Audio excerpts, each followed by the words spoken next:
Friends, this is Swapna. Welcome back to my channel. ఈ రోజు నేను మీతోటి కొన్ని ఇంపార్టెంట్ యూస్ఫుల్ 10 కిచెన్ టిప్స్ అనేవి షేర్ చేస్తాను. ఇవి మనకి ప్రతిరోజు వంటలు చేసుకునే సమయంలో కానీ కుకింగ్ టైంలో ఏదో ఒక విధంగా ఈ టిప్స్ అనేవి హెల్ప్ అవుతూ ఉంటాయి. సో తప్పకుండా మిస్ అవ్వకుండా లాస్ట్ వరకు చూడండి. ఈ వీడియో చూసే ముందు మీరు కనుక ఫస్ట్ టైం చూస్తుంటే మీకు స్క్రీన్ మీద రెడ్ కలర్ సబ్స్క్రైబ్ బటన్ ఉంటుంది, అది క్లిక్ చేసి పక్కన వచ్చే బెల్ కూడా యాక్టివేట్ చేసుకోండి. సో దట్ నా నోటిఫికేషన్స్ మిస్ అవ్వకుండా ఉంటారు.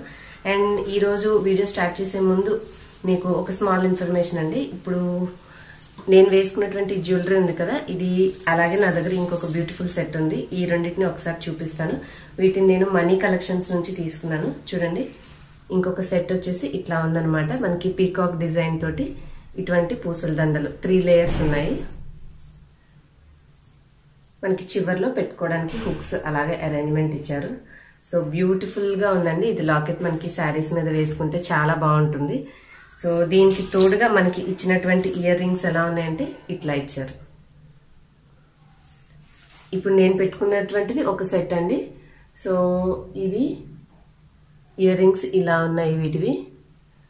అండ్ లాకెట్ వచ్చేసి దీనికి ఈ విధంగా ఇచ్చారు. సేమ్ మ్యాచింగ్ ఇయర్ రింగ్స్ కి వచ్చిన లాకెట్ టైపే ఉందన్నమాట పూసలతోటి. చాలా బాగున్నాయి. ఒక్కసారి మీరు మనీ కలెక్షన్ పేజ్ ని, దాని యొక్క ఆ పేజ్ యొక్క లింక్ అలాగే డిస్క్రిప్షన్ బాక్స్ లో నేను వాళ్ళ ఫేస్బుక్ వాట్సాప్ లింక్స్ అన్ని కూడా ఇస్తాను. ఒకసారి చెక్ చేయండి. అలాగే ఈ 2 సెట్స్ యొక్క ప్రైజెస్ కూడా నేను డిస్క్రిప్షన్ లో మెన్షన్ చేస్తాను. ఇది ఓన్లీ ఆన్లైన్ పేమెంటే ఉంటుంది. అండ్ రిటర్న్ పాలసీ వచ్చేసి మీరు బాక్స్ తెచ్చుకున్నది ఓపెన్ చేసిన కంప్లీట్ వీడియో షూట్ చేసి మీ దగ్గర రెడీగా పెట్టుకుంటేనే ఏదైనా ప్రాబ్లం ఉన్నా వాళ్ళు ఎక్స్చేంజ్ చేస్తారు. సో ఈ యొక్క ఇంపార్టెంట్ పాయింట్ కూడా గుర్తుపెట్టుకొని మీరు ఏదైనా ఆర్డర్ చేసి తెప్పించుకుంటే తప్పకుండా అన్బాక్సింగ్ చేసుకున్న వీడియోని షూట్ చేసి ఉంచుకోండి. ఏదైనా ప్రాబ్లం ఉంటే ఆ వీడియో వాళ్ళకి పంపిస్తే మీకు రీప్లేస్ చేస్తారు. మిగతా డీటెయిల్స్ అలాగే ఈ సెట్స్ యొక్క డీటెయిల్స్ అన్ని డిస్క్రిప్షన్ లో ఉంటే చెక్ చేయండి. ఇప్పుడైతే మనం వీడియో స్టార్ట్ చేసేద్దాం. వీడియో చూసిన తర్వాత నచ్చితే లైక్ చేసి తప్పకుండా మీ ఫ్రెండ్స్ అండ్ ఫ్యామిలీ కూడా షేర్ చేయండి. అండ్ ఇవాళ వచ్చేసి మన ఫస్ట్ కిచెన్ టిప్ ఏంటంటే, మనము యాపిల్ అనేవి కట్ చేసుకుంటూ ఉంటాం కదా. యాపిల్ సీజన్ లో ఎక్కువగా యాపిల్స్ ఉంటాయి కాబట్టి, లేదంటే పిల్లలు మొత్తం తినకపోయినా కట్ చేసి పక్కన పెడితే రెడ్ గా అయిపోతూ ఉంటుంది. అలా కాకుండా మీరు యాపిల్ మీద కొంచెం నిమ్మరసాన్ని రాసి ఉంచితే అది రెడ్ గా అయిపోకుండా ఉంటుందన్నమాట. ఎందుకంటే యాపిల్లో అది మనకి గాల్లో ఉన్న ఆక్సిజన్ తో కలిసినప్పుడు ఆక్సిడైజ్ అయ్యే కలర్ అనేది మారిపోతుంది. సో అలా కలర్ మారకుండా ఉండడానికి నిమ్మరసం అనేది మనకి హెల్ప్ అవుతుంది. ఈ విధంగా చేసి మీరు యాపిల్స్ ఫ్రెష్ గా చిన్న ఎయిర్టైట్ బాక్స్ లో పెట్టుకున్నారంటే కలర్ మారకుండా మంచిగా ఉంటాయి. మన సెకండ్ కిచెన్ టిప్ వచ్చేసి, మనం స్టవ్ మీద పాలు అవి పెట్టుకుని అవి పొంగించుకునేటప్పుడు ఒక్కొక్కసారి పాలు గబుక్కుని చూసుకోకపోతే చిన్న మంట మీద పొంగిపోతూ ఉంటాయి. కాబట్టి మీరు ఏదైనా ఒక చెక్క గరిటెని దాని మీద పెట్టుకోవడం కానీ, లేదంటే అంచులకి కొంచెం నూనె రాసినా కూడా పాలు అనేవి పొంగవండి. సో ఈ చిట్కా కూడా తప్పకుండా ట్రై చేయండి. థర్డ్ కిచెన్ టిప్ వచ్చేసి, మనకి సమ్మర్ టైంలో ఒక్కొక్కసారి దోసపిండి ఎక్కువగా రుబ్బుకున్నప్పుడు మిగిలిపోతే కొంచెం బాగా పులిసిపోతున్నట్టుగా ఉంటుంది. ఈ పాయింట్ కూడా నాకు సబ్స్క్రైబర్ డౌట్ అడగడం వల్ల నాకు వచ్చిన ఐడియాతో నేను మీతో షేర్ చేస్తున్నానండి. ఇది ఆ టైంలో మనం ఏం చేయొచ్చంటే, పిండి బాగా పులిసిపోయిన దానికి కొంచెం గోధుమ పిండి కలుపుకొని కాస్త మిక్స్ చేసుకున్నామంటే ఆ పులుపుతనంతో బాగా బబుల్స్ గా వచ్చేసినటువంటి పిండి అంతా కూడా నార్మల్ పిండి లాగే మనం రెగ్యులర్ దోశలాగా వేసుకోవచ్చు. ఆ విధంగా చేయడం వల్ల పులుపు కూడా తగ్గుతుంది. ఇక ఫోర్త్ ఇంపార్టెంట్ టిప్ వచ్చేసి, పచ్చళ్ళు అనేవి మనము నిల్వ పచ్చళ్ళు తయారు చేసుకొని ఒక్కొక్కసారి జాడీలో ఎంత జాగ్రత్తగా కేర్ఫుల్ గా తీసుకుని మనము తయారు చేసుకున్నా కూడా ఒక్కొక్కసారి ఆ నిల్వ ఉంచుకునేటువంటి జాడీ కానీ, పెట్టేటటువంటి గరిటె కానీ ఎక్కడైనా కొంచెం అంతా తడి ఉన్నా కూడా మనం కష్టపడి చేసుకున్న పచ్చడి అంతా కూడా కొద్ది రోజులకు నిల్వ ఉండడం వల్ల పాడైపోతుంది. కాబట్టి మీరు జాడీని అలాగే ఈ పెట్టే గరిటెను కూడా కొంచెం సేపు వెచ్చ చేసిన నూనెతోటి కాస్త తుడవండి. అంటే మనం కడిగి బాగా ఎండలో పెట్టుకొని అది ఆరిన తర్వాత కొంచెం వెచ్చ చేసినటువంటి నూనెతో గరిటెని లోపల ఉన్న జాడీని తుడిచి ఆ తర్వాత మీరు పచ్చడి పెట్టుకోండి. మనం జాగ్రత్తగా చేసుకొని పెట్టుకున్నటువంటి పచ్చడి చాలా రోజులు పాడవకుండా అలాగే నిల్వ ఉంటుంది.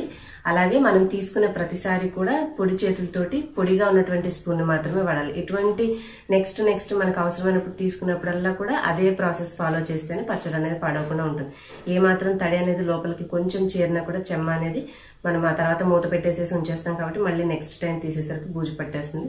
సో ఈ చిన్న కేర్ జాగ్రత్తగా తీసుకొని మనకు పచ్చడి అనేది చాలా రోజులు నిల్వ ఉంటుంది. ఫిఫ్త్ కిచెన్ టిప్ వచ్చేసి, కూరల్లో ఒక్కొక్కసారి వంట చేసేటప్పుడు పచ్చిమిరపకాయలు ఎక్కువ అవడం వల్ల కానీ, లేదంటే పొరపాటున కారం ఎక్కువగానే పడిపోయి కారం ఎక్కువగా ఉంటే ఆ కూరలో మనం కొంచెం నిమ్మరసం కలుపుకోవచ్చు. లేదంటే కాస్త టమాటా రసాన్ని కూడా కలిపి ఆ కూరను కాసేపు ఉడికించుకుంటే ఆ ఎక్కువైన కారం అనేది సమానంగా కొంతవరకు తగ్గి మనకి కూర తినగలిగేలా ఉంటుంది. సో ఈసారి ఎప్పుడైనా ఆ పొరపాటున కూరలో కాస్త కారం ఎక్కువైతే ఈ చిట్కా పాటించి చూడండి, మీకు తప్పకుండా హెల్ప్ అవుతుంది. మన 6th ఇంపార్టెంట్ టిప్ వచ్చేసి క్యాబేజీని మనము కూర వండుకునేటప్పుడు ఒక్కొక్కసారి బాయిల్ చేసుకుని వండుకుంటే వంట అనేది త్వరగా అవుతుంది కాబట్టి ఉడికించేటప్పుడు ఒక విధమైన వాసన అనేది వస్తూ ఉంటుంది. అలా రాకుండా క్యాబేజీ ఉడికించే దాంట్లో కొంచెం అల్లం ముక్క గనక వేసేసి మీరు క్యాబేజీని ఉడికించుకుంటే మీకు అటువంటి బ్యాడ్ స్మెల్ రాకుండా ఇబ్బంది పడకుండా ఉంటారనమాట. సో నెక్స్ట్ టైం క్యాబేజీ ఉడికించుకునేటప్పుడు తప్పకుండా ఈ టిప్ని ఫాలో చేసి చూడండి, మీకే తెలుస్తుంది. And 7th important kitchen tip వచ్చేసి మనం వేసవికాలం కాకరకాయలు కానీ దొండకాయలు కానీ తెచ్చుకొని అవి పెట్టుకొని వండుకుందామని చూసేసరికి పండిపోతూ ఇబ్బంది అయిపోతుంది. కాకరకాయలతో మొత్తం పండిపోతే పడేసేసుకోవడమే కదా. సో అటువంటి ఇబ్బంది రాకుండా మనం ఏం చేయొచ్చు అంటే కాకరకాయలని చిన్న చిన్న ముక్కలుగా కట్ చేసి ఎయిర్ టైట్ కంటైనర్లో పెట్టుకొని ఫ్రిడ్జ్లో ఉంచుకుంటే అవి పండిపోకుండా ఉంటే మనం వంట చేసుకోవాలనుకున్నప్పుడు వాడుకోవచ్చు. సో నెక్స్ట్ టైం కాకరకాయలు అలా ఉంచేసేయకుండా కట్ చేసి స్టోర్ చేసుకుని చూడండి, తొందరగా పండిపోకుండా మీకు ఫ్రెష్గానే ఉంటాయి. అండ్ మన 8th ఇంపార్టెంట్ టిప్ వచ్చేసి కాకరకాయలు చేదుగా ఉన్నాయని చెప్పి చాలా మంది తినడానికి ఇష్టపడరు. సో మీరు ఈ టిప్ కనుక ఫాలో చేస్తే హ్యాపీగా కాకరకాయలను కూడా తినొచ్చు అనమాట. కాకరకాయలు వండుకునే ముందు దాంట్లో కొంచెం రాళ్ల ఉప్పు అంటే కళ్ళుప్పు కానీ మామూలు ఉప్పు అయినా సరే కొద్దిగా వేసి కొంచెం నీళ్లు చిలకరించేసి కలిపేసి మూత పెట్టి కాసేపు ఒక అరగంట అలా వదిలేసారంటే దాంట్లో నీరంతా బయటకు వచ్చేస్తుంది.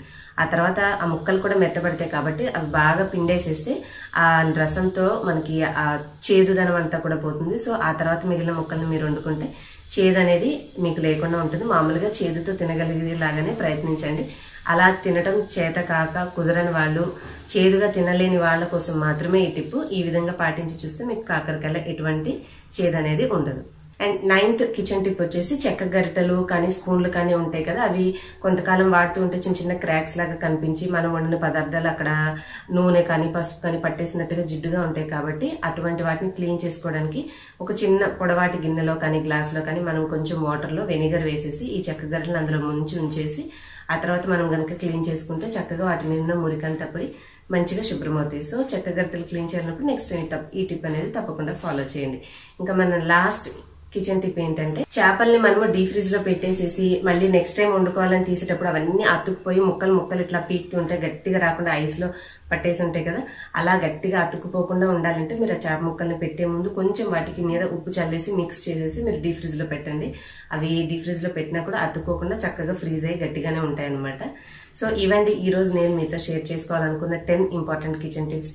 ఇవి మీకు కనుక నచ్చితే ప్లీజ్ ఈ వీడియోని లైక్ చేసి మీ ఫ్రెండ్స్ అండ్ ఫ్యామిలీ కూడా వాట్సాప్ ఫేస్బుక్ లో షేర్ చేయండి.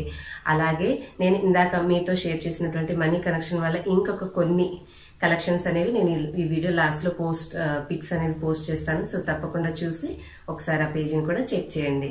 హోప్ మీ అందరికి వీడియో యూస్ఫుల్ అని అనుకున్నాను. నచ్చితే లైక్ చేయండి, షేర్ చేయండి. నెక్స్ట్ వీడియోలో కలుస్తాను. Till then bye bye. Thanks for watching.